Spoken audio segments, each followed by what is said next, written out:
So my name is Cecile Blilious, and I'm the head of impact and sustainability for Pitango Venture Capital. Pitango is Israel's largest and oldest venture capital fund with about $2.5 billion under management and has been in existence for more than 26 years. And it's a very pure play venture capital fund, which means that Pitango invests in technology in all domains across stages. So we have an early stage fund that invests in early stage startups, a late or growth fund that invests in larger established companies, and a healthcare fund that invests in healthcare and food tech related companies. We, very much like other venture capital funds in Israel, invest at least 80% of our capital into Israeli companies. And we have a little bit of a discretion to invest outside of Israel, but mostly we invest in Israel. We only invest in companies that have global markets because Israel is a very small and closed market. So we only look at companies that are tackling global challenges. And we have the advantage of knowing the market very well and being aligned with everything that's being developed here in Israel. So we have this advantage of knowing the people and the culture and getting the best deals, obviously. And we've had more than 250 companies in our portfolio. We have at least, I think, 6 or 8 unicorns. I mean, this is a massive fund. In my capacity, I'm integrating the world of ESG, which is environment, social, and governance, and the world of the Sustainable Development Goals, which were developed by the UN, in understanding what is the best internal and external way of managing companies. Can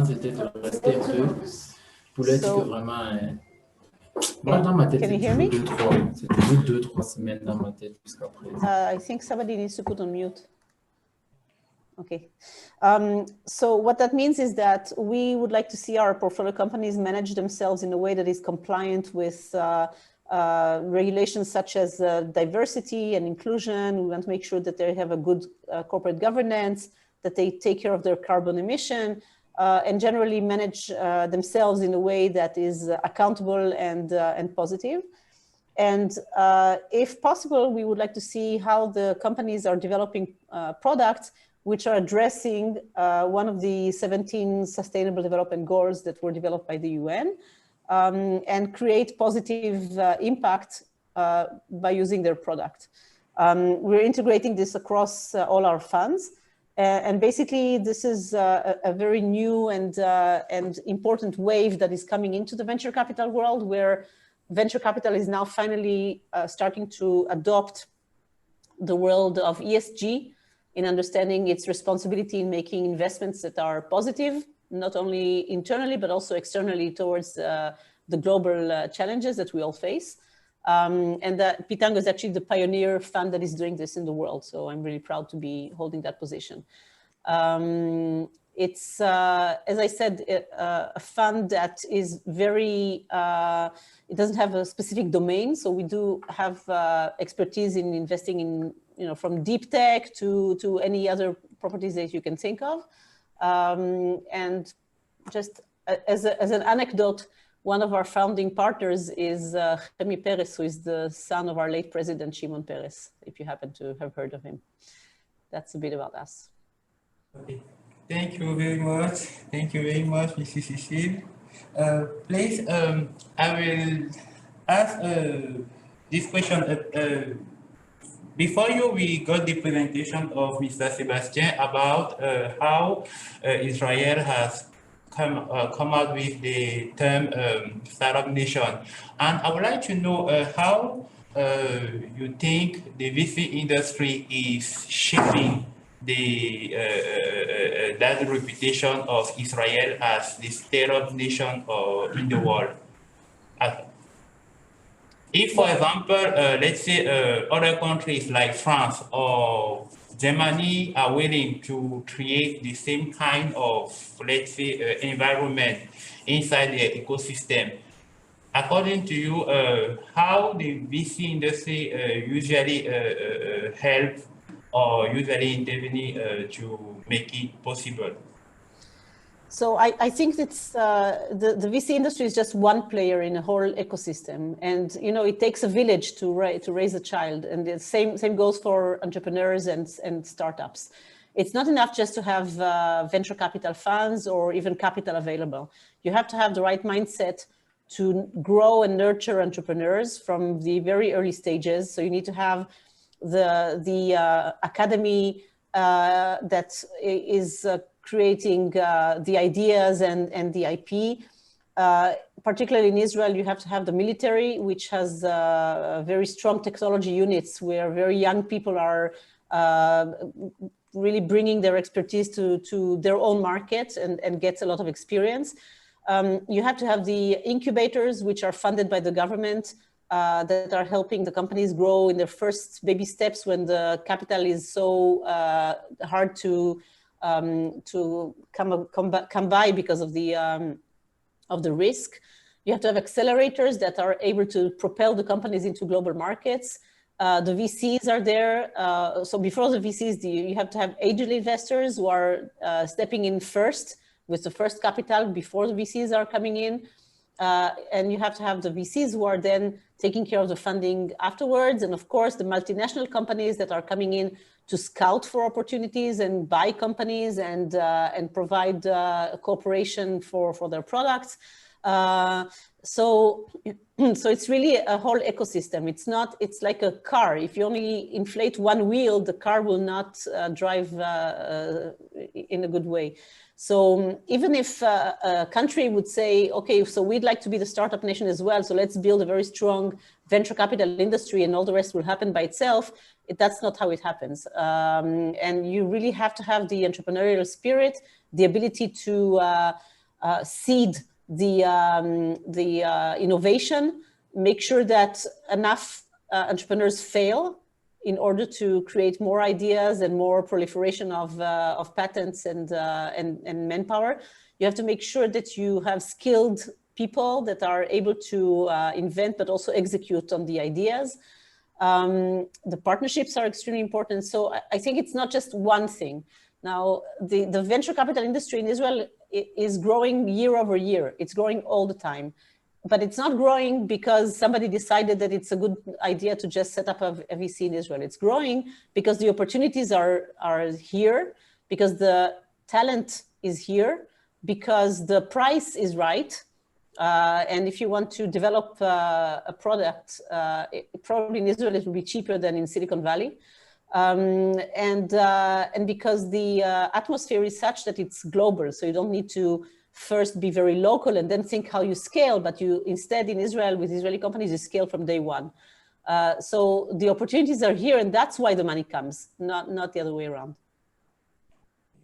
Okay, thank you.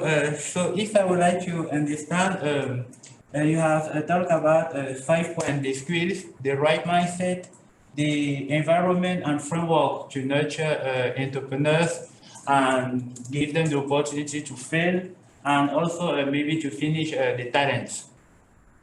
Yeah. Okay, thank you. And of course, the capital is important. I mean, don't get me wrong. Without money, you can't do anything. But it's just one part of the ecosystem.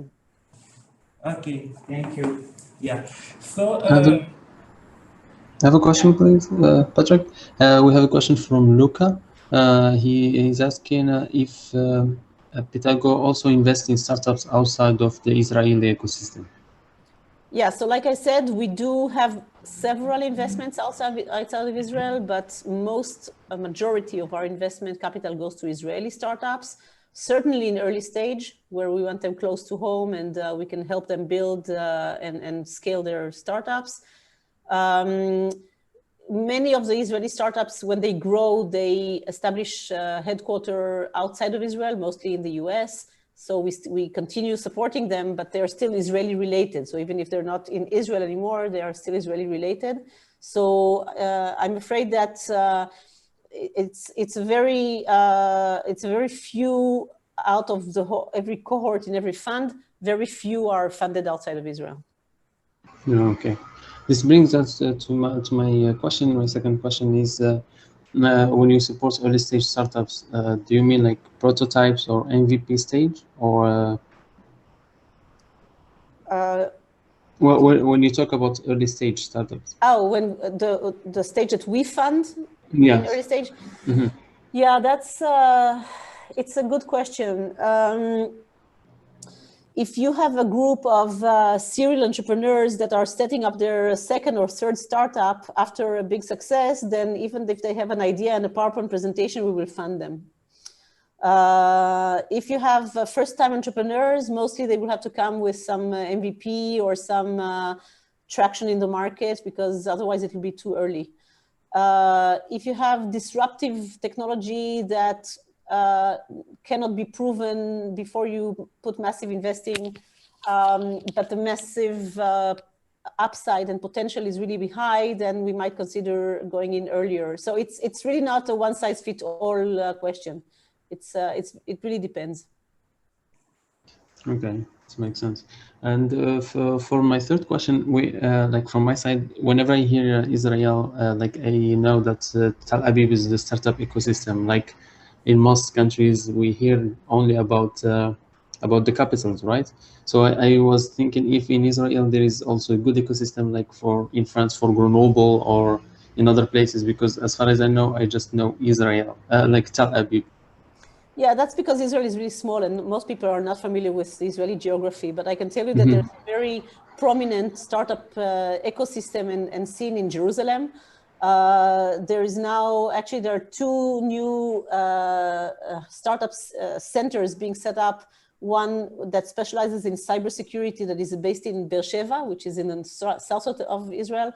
And another one that is focusing on food tech, which is actually in the north of Israel, near Kiryat Shmona and Metula. So Tel Aviv it's not even the city of Tel Aviv. It's when people say Tel Aviv, they are thinking about a 30, 40 kilometer stretch around Tel Aviv, which is where the ecosystem relies. For example, our office is not in Tel Aviv per se, it's in Herzliya, which is just outside of Tel Aviv.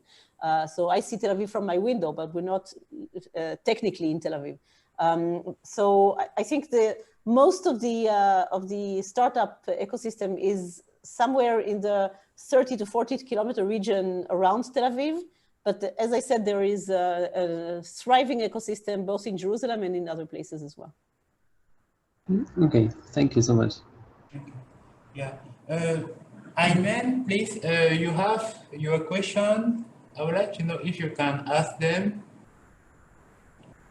Ayman? Okay, in the chat we have Ayman asking, in Morocco, in your royal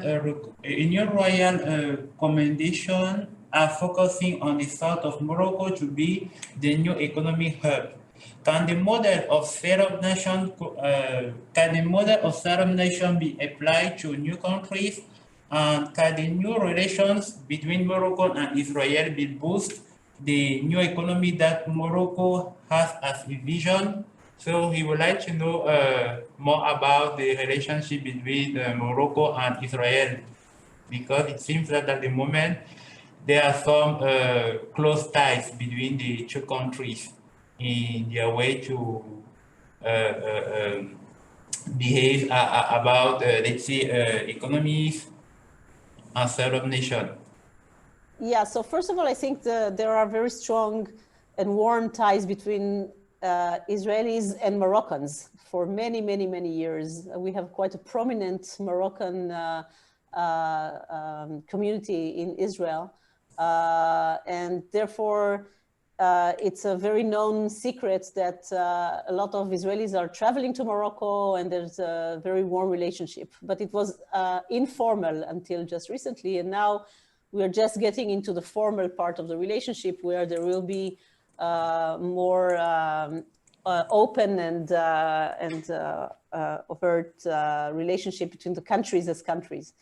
Now, the system or the mechanism behind Israel as a startup nation has been replicated in many other countries. So we've been working in Israel with China, with South Korea, with France, with Germany, with so many places in implementing principles of what has happened in Israel. And I'm sure that this will be also done with Morocco.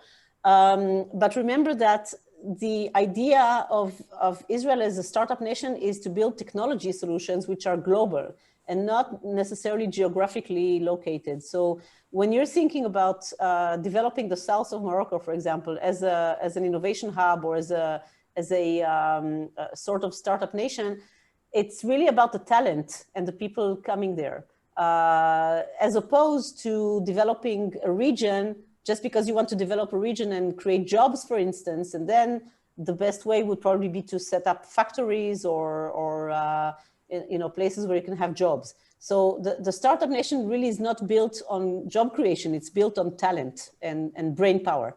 And there, I'm afraid that geography doesn't really matter. So I'm pretty sure that Israel and Morocco will find ways to cooperate also on the economic side of things, but it's really about the brain power.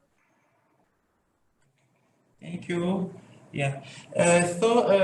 My next question maybe will be about when you are looking for startups, you will invest in your due diligence process. For example, which kind of, let's say, criteria you usually look for, and then what is the partnering process that you usually take? Do you organize stuff like, for example, programs where people can go there or prospective startups can go there and apply for, or there is another way?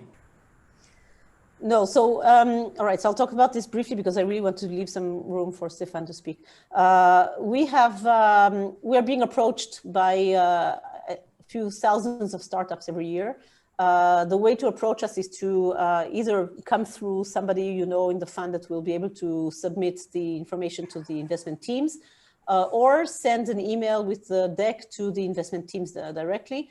Each fund has its own investment team, and the team reviews the applications, decides which are the ones that we will not proceed with because they maybe don't fit the strategy, because we've done something similar, because we don't believe in the team, for whatever reason. And then the first stage is when people get a rejection letter.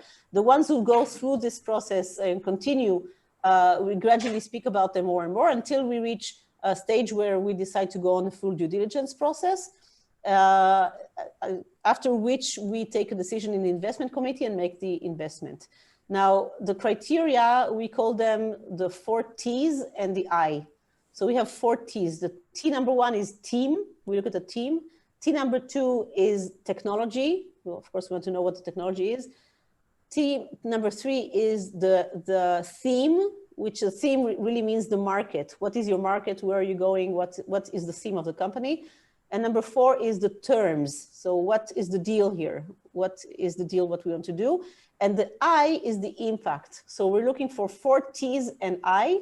We're looking to see a company that can excel in all 4 T's and have a potential impact to go through the threshold. And then it's a matter of doing a due diligence. So that's how we operate. I think it's very similar to other funds. We do not have a program where you can train or park in a way until you're ready. Sometimes we do meet with the entrepreneurs just to tell them that we're not going to invest, but if they have 1, 2, 3, 4, 5, then we might reconsider. So we send them back to do some homework. That actually does happen. We are trying also to focus on doing this with young entrepreneurs and with female founders. So we want to encourage more women to come and approach us and be more successful. So even if they're not ready right now, we'll try to give them some advice to come back maybe in a few months or next year and be more ready. So we try to nurture the ecosystem, but at the end of the day, these are investment decisions that we take through our investment committee. Thank you very much, Mrs. Cecile. My pleasure. Yeah, we will then move with Mr. Stephane. Yeah, Mr. Stephane, so you have the floor, please, for your presentation. Thank you. Good afternoon, everyone. I don't know if you guys knows about ST-Microelectronics, but we are a pretty big European company. So I will start by presenting the company, and then I will touch base on the startup accelerator that we, by the way, you have a picture around, and you can see one day that we'll launch Pitch Challenge for a startup in Tel Aviv. So the accelerator is based in Tel Aviv at the WeWork facilities. So I will start with ST. So ST is a big, is a leader in semiconductor. It's a French-Italian company.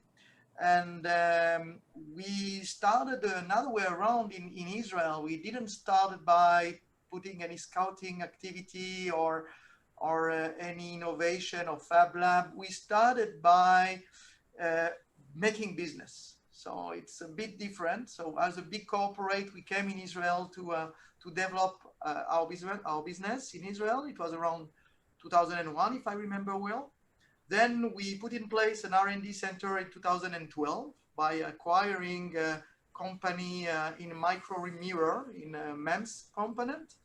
And then we started to think about establishing an accelerator in Tel Aviv. So it was in 2018. By the way, I remember we welcome Sébastien with a delegation of French senators, if I remember well. That was at this time was the launch event of the accelerator. So that's all for the, well, we made also a lot of activity in terms of design in Israel and selling the components with the 3 global distributor in Europe and in the world, Avnet, Tero, and Future, but there are global distributors. And we do also activity in terms of relationship with other corporates in terms of joint design, but this has been much more fostered by the accelerator. So in a nutshell, this is what we can say. We are 25 employees in Israel. Our turnover, our revenue domestic is $250 million, which is quite fine because we are now part of the European area, EMEA region.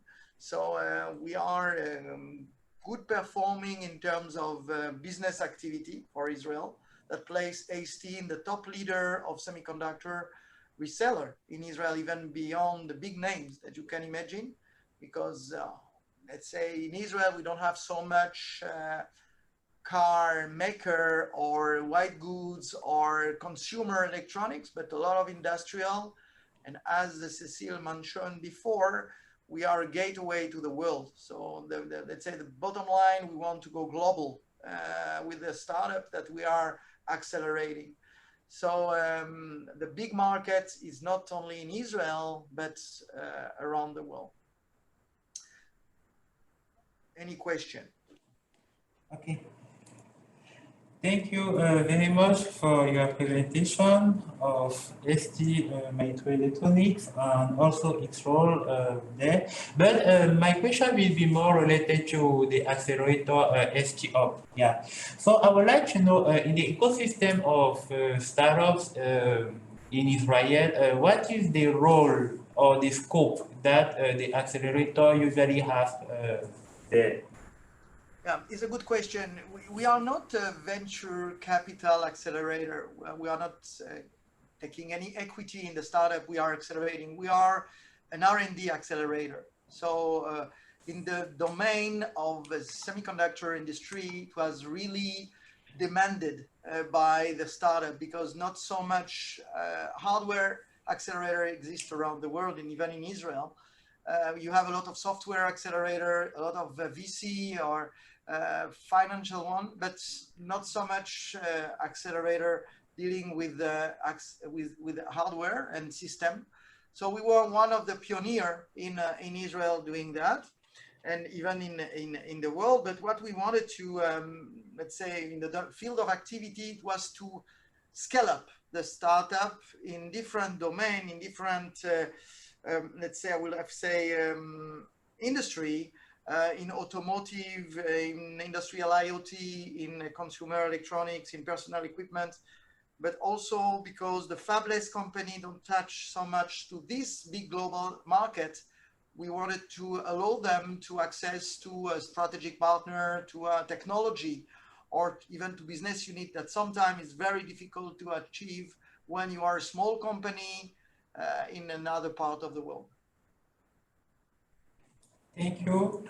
Then I would like to know, in ST, do you usually work only with Israeli, let's say, startups, or do you also look for startups outside of Israel? And if yes, what is the process that you usually use for onboarding them? So we have started, we started the first version of the accelerator in Israel, but now we are deploying to Europe. And among the assistants, one of my colleague, Thierry French, is from Grenoble, and we are starting with the France in Grenoble, with the Italy in Torino, with Germany in Munich, and with Poland in Warsaw. So they are giving the possibility also to abroad startups in Europe to compete and to enter our program, which is a corporate program for acceleration. So at the end, we are talking with a different business for sure, but with several product group that will select the correct startup for ST according to their KPI. So this is very important to say that we started by Europe, we'll continue around the world, since the project or the program is an agile and robust methodology. So we will not change so much the process, but we'll open, let's say, our R&D capabilities, facilities, manufacturing to other startups around the world. Okay. Thank you. And please, could you share with us some maybe success stories of startups or companies that you have already let's say, worked with? Maybe the same question I will also ask it to Cecile. Yeah. Yes. So success story. Let's say I started to work in ST 17 years ago by starting to develop a chip with a very small company called Mobileye. This small company made an exit, if you probably heard about this company, of $15.3 billion in 2017. In the history of the R&D of the high-tech in Israel, it was, I will not say an earthquake, but not far from that. It changed the ecosystem, it changed the way we worked, the automotive industry was looking at Israel. And also it changed a lot of things around with the innovation ecosystem in Israel. What I can say is, as I started with this and continue at this time, the accelerator was not existing, as you understood, but I started to learn from the ecosystem and adapt the way we are working at a big corporate to adapt the methodology to this very vibrant ecosystem. Then during the pilot, we started with Valence, Adasky, Arilu, Algobrix, Mantis Vision. A lot of people were, let's say, integrating our accelerator as at the beginning. Now we have several cohorts working with them. And lately, we even made a challenge in digital health to integrate also the medical component in the accelerator, and we've selected two big companies. Let's say the startup we are looking at are late stage. We are not so looking at early stage. So they have already sometime prototype and they want to develop a chip with us. So it could be an ASIC, it could be an IP partnership, or it could be a product definition, what we are doing as a business model with them. And company in machine vision or in artificial intelligence or in let's say ADAS in automotive could be very interesting, also in connectivity or MEMS sensors. So this is the way we are looking at the success story, and we have several. By the way, I invite you to go to our webpage. You will see all the success story in one 3-minute movie, and you will be interested by the fact that in such a small perimeter, you can find such a flourishing technology to be adapted on a semiconductor. Okay, thank you. So we will do so. And please, we have here a question of Abdisamad. Abdisamad, could you ask your question, please? Thank you, Patrick. My question here is, like, briefly, can you explain to us, like, the governmental incentives offered by Israel that makes it more attractive than other ecosystems, besides the R&D explained by Sebastian? Like, I'm talking more about the visa process, taxes, what the government is doing or offering that makes it the startup nation. Yeah, so a couple of things. First of all, the Israeli government in the early 1990s took a decision to boost or create a startup ecosystem. And in order to do that, they created a series of matching funding. And one of these series called Yozma was actually a very successful one. They provided $10 million to 10 different funds, provided that these funds would bring an additional 10 million of matching funding from outside of Israel. And so these 10 funds were actually the basis of the first, of all the Israeli ecosystem of venture capital that was created through those Yozma funds. Actually, Pitango was one of those Yozma funds as well in its first iteration. And that was a very successful story, which brought in a lot of attention and a lot of capital to Israel. And that's continuing. So the matching funding mechanism is a good one. I can tell you that about 10 years ago, I founded the first venture capital fund that invested in Israeli Arabs in Israel. We also got matching funding from the government, $20 million from the government and another $20 million that we brought in. And Pitango stepped in and brought in the additional capital, and Alba Wader was established and invested in as a first time. Now it's very common for investors to invest in Arab entrepreneurs, but we did it for the first time. We had quite a lot of support from the government in investing in ultra-Orthodox, so the Haredi community in Israel as well. So the matching funding mechanism works. Number two, Israel has a very strong innovation authority, and the innovation authority has many activities that are supporting the ecosystem. One is a system of incubators where the government is funding about between 85 and 90% of early stage funding for very early stage startups.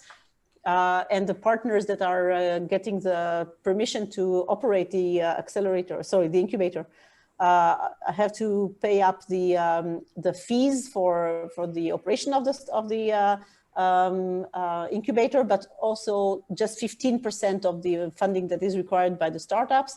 Each such incubator has a license of 8 to 10 years, and over its life cycle invests in about 40 startups. So that gives it the first push into the market. Also, the Innovation Authority has specific tracks for grants for startups in different domains. For example, developing technology for emerging markets, technology for disabilities, female founders, these kinds of marginal markets that are usually not in the center and need some additional assistance because of market failure. So that's another thing that the Innovation Authority is doing. It's also providing funding for large multinational companies that want to establish shop in Israel, like Intel, IBM, Microsoft, Apple, all these companies. So it has a lot of incentives, which are both tax incentives for the companies, matching funding incentives, ecosystem nurturing through the incubators, and a lot of government programs that are very supportive of the entrepreneurs. I think this is the biggest help that the Israeli government is providing the ecosystem for it to grow. Of course, there's always more to do, and we're always requiring more attention. For example, now we want to have more emphasis on impact and ESG. We want to make sure that the government is allocating public capital to companies that will benefit society and not harm it. We want to make sure that whatever market failure there is, the government takes care of solving it, if it's a funding stage or if it's any kind of capital intensive domain like energy, for example. We want to make sure that the Israeli periphery is being supported as well with talent. So we'd like to see the government putting more money into education for STEM and for talent that will be coming out of the Israeli periphery, not necessarily Tel Aviv and the area. So there is a lot to be done still, but I think the Israeli government has a very strong ear to the startup ecosystem, because it's a very massive export center for Israel. If I may add what Cecile said, also ST as part of the multinational corporation signed MOU with the Israeli Innovation Authority, helping in an in-kind way the projects or the POCs that we will accelerate. So the Israeli Innovation Authority is definitively a very strong arm in innovation to help the startup, let's say, funding their projects. And they have this, for sure, this Innovation Lab initiative, but they are also very active in screening and help us also, the multinational company, to let's say, to access this startup. So it's definitively this triangle of the academy or institution, the corporate, and the startup is working very well in Israel. Therefore, this work every day, and without any, let's say, I would not say conflict, but I will say at least a continuous innovation between all the part and the partner. I'm also partnering with other corporates. It's well known that ST made, let's say, initiative with Renault, with EDF, also with NL or others like Haier are in Israel. And in terms of the system approach, all of us as corporates are looking in the same direction and, let's say, answering the same needs. Therefore, it works quite well. That's very, very nice and very attractive. Thanks for the explanation. We are looking forward to join this ecosystem as soon as possible when we have our startups. Yeah. Welcome. Thank you. Thank you. Yeah, so that leads maybe to the next question. According to all the guests present today, if a startup wants to land in the ecosystem of Israel from abroad, let's say from France or from another country, what is the first step to do, and which kind of pitfalls do he need to let's say avoid in order to to land in a soft way? Are you asking in the startup point of view or from a corporate point of view? Because let's say first for a startup point of view.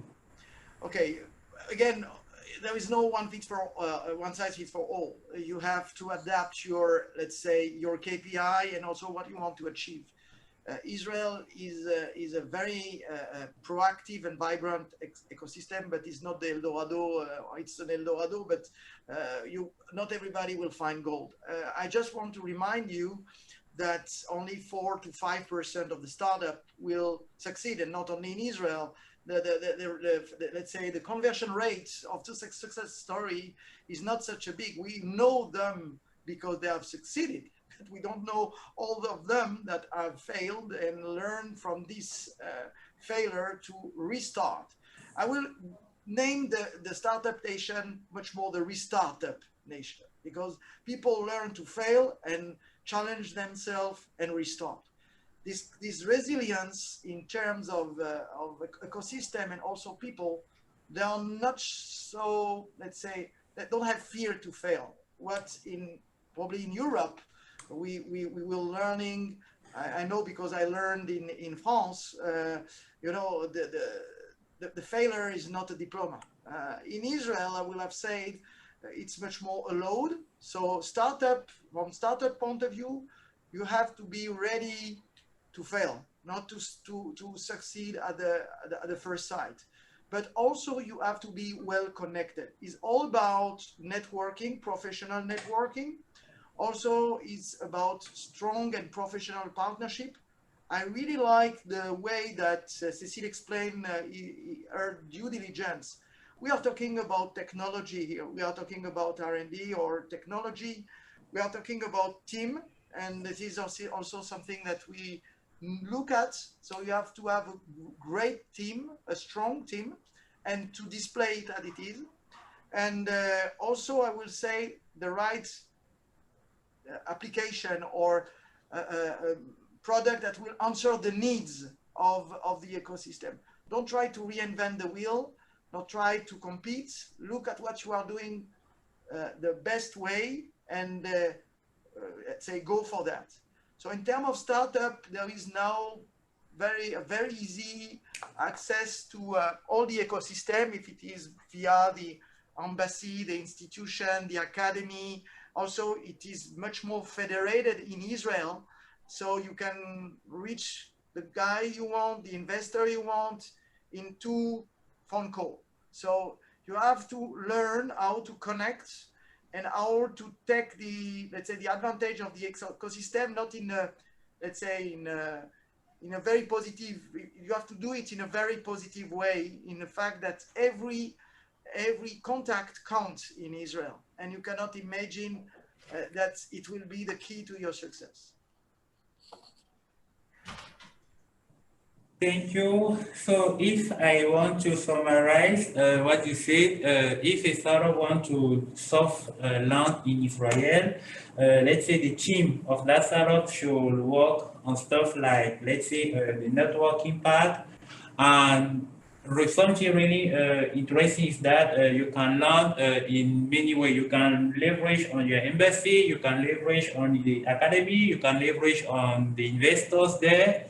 So you can leverage on a lot of, let's say, partners already present in the ecosystem in order to learn. There is no right way to do it. Yeah. So then I will ask a question here. We have a question for Samuel, which is related to, let's say, a job application. He said, any suggestion for someone who wants to apply for a job for the ST accelerator? What is the key competence that you will be looking for to the candidate? Yeah, so ST accelerator, I think, is Stephane, and I will need to drop off in 5 minutes or less. So if there's any last question for me, you're welcome to ask. Okay, thank you. Yeah. So here I have a question from Ayman. We say the Moroccan government is putting money in the south. What do you think is the best way to start from scaling international companies in that lab, or to start by scaling local companies? I think this is a very strategic question that needs to be answered by people who are building the strategy of how Morocco looks at it, forward-looking, and what they want to build. This is certainly not a 2-minute question, but it's really very much dependent on so many factors that I really have no good advice to give right now. I think it's really a system approach. I understand. Thank you. Thank you, Cecile. All right, so thank you all very much. Thank you very much. Yeah, and I hope that you enjoyed the session, that you learn, and good luck with your startups. Thank you. Thank you. Bye-bye. Nice, Stephane. Stephane, it was nice meeting you. Bye-bye. Bye-bye. Stephane. Bye, Sébastien. Yeah. So, Mr. Stephane, please. I'm trying to answer your question if I got it well. What should be? Well, can I just? Well, actually, we are trying to build an ecosystem in Morocco. Well, we have 2 strategies. As a member of Master Scale, we are trying either to implement international companies in Morocco, or the second choice is to start by scaling the national companies here. And well, it is a strategic question. Well, you understand how hard it is to make this decision. So, but which one is gonna be make much more scale? Is bringing international companies and scaling their products here, or trying by building like small scale companies and trying to making it getting into scale? There is two different approach. Thank you for your question. Let's say if you are talking about big corporates, so as you mentioned, we have even in Morocco, ST has some facility in Bouskoura. So we big corporate can be deployed. It depends of the, let's say, the advantage also of the talents that we have, let's say the know-how of each country. And this is very, very clear that different country, different ecosystem and academy. But I think that somebody could not, let's say, could explain that all the country today are working in a global scale. So we are no more a small village. We are a global village that any company could be deployed. What we need to learn is the regulation, the ecosystem, how to work locally. And here again, let's say the connection or the ecosystem is very important when a big company is deploying in a local way. The other way around, if you are a local that want to go, for example, to Israel, the same way a small smart startup has to create partnership. I mean, sometimes small companies are not so visible, and I think the best way to do it is much more to partner with big company or big, let's say, projects or call for projects that could be a good bridge between the countries. By the way, I will mention, most probably Cecile said it before, I don't remember, but due to the Abraham agreement that we have now, and very few weeks ago, a few months ago, Morocco and Israel have signed now also some agreement that will foster the innovation and economy relationship that we have between the two countries. On the fact that we have a very strong basis of relationship, this will help most probably few program of development, of R&D, of let's say economy development, which most probably be put in place. I just advise you to look at this, because in the next period of time, most probably good initiative will be put in place. But if I want to also to answer to the first question that was asked to me, which kind of profile students has to have in order to apply to a company, corporate company or ST in Israel, for example. I think there is no rule, no global rule, but one thing I have understood in Israel is that when the candidate is international, he has a strong academic background and is operational, he has always his place in the company, in an enterprise. So again, if you speak languages, if your record as a student has been, let's say, validated, and if you are really operational, I think you can make it almost everywhere.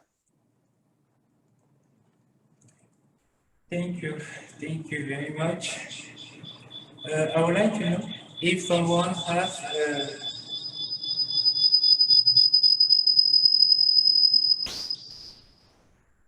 yeah, so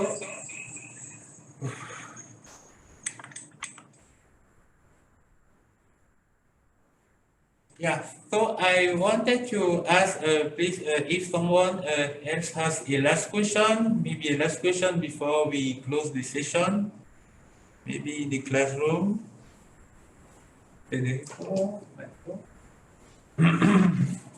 Okay.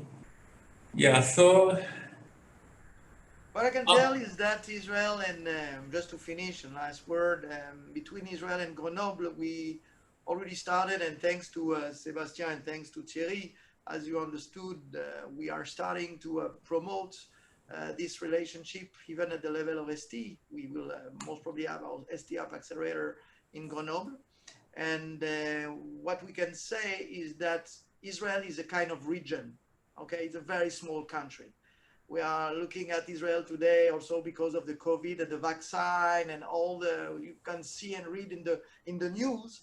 But don't forget that this is a very small country, an isolated country. It's a kind of island. It's true what Sebastian said before, but at the scale of a region. Therefore, collaborating between region and Israel is very easy. Could be very easy and should be very lean and very efficient. So sometimes we are not looking at the country scale, but looking at the, let's say, region scale could make the difference between these two different countries. And I think that learning from the best practice in the both way will make it happen very soon and very fast. This is something kind of, let's say, tip and hints that I can leave you, kind of giveaway before leaving. Okay, thank you very much for that. Thank you very much. Thank you very much, Sebastian, for your time today, and also for your help to have connected with Cecile and Stephane. Thank you very much, Stephane, for your presentation and also for your answers. Your answers were really insightful on how to understand, let's say, the startup environment in Israel. Yeah. Thank you also for all the participants for today. And the next event will be, let's say, focused on the startup ecosystem of South Africa. More specifically, the town of Cape Town. Yeah, so be in touch. You will have the information at the right moment about when it will be. Yeah. So thank you very much. Thank you. Thank you very much. Yeah.